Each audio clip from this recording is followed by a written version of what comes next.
దినములు చెడ్డవి గనక సమయము పోనీయక సద్వినియోగం చేసుకొనొచ్చు అజ్ఞానుల వలె కాక జ్ఞానుల వలె నడుచుకున్నట్లు జాగ్రత్తగా చూచుకునడి. ఎఫెసీయులకు రాసిన పత్రిక 5:15-16 వచనాలు. మనుషుల హృదయాలు కల్మషమైనవి, వారి తలంపులు కేవలం మోసముతో నిండినవి.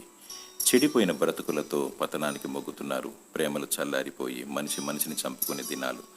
సమయము పోనీక వ్యర్థమైన వాటి యందు మనసుంచక జీవమును ప్రేమించి సమయమందును అసమయమందును ప్రభు సన్నిధిలో గడుపుము. మానక ప్రార్థించుము. బుద్ధి వివేచన కలిగి జ్ఞానముగా నడుచుకొనుము. పెళ్లి కుమారుడు రానియున్నాడను అర్ధరాత్రి కేకను ఆలకించుము. ప్రభు అయిన యేసుక్రీస్తు మధ్యాకాశమునకు వధువు కోసము వరుడుగా రానియున్నాడు.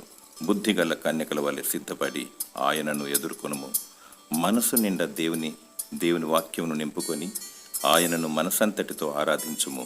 జీవము గల దేవుని ముద్ర, గొర్రెపిల్ల ముద్రను కలిగి కనురెప్పపాటున ఎత్తబడెదవు. దేవుడు నిన్ను నిష్కలంకముగా పెంచునుగాక. ఆమెన్.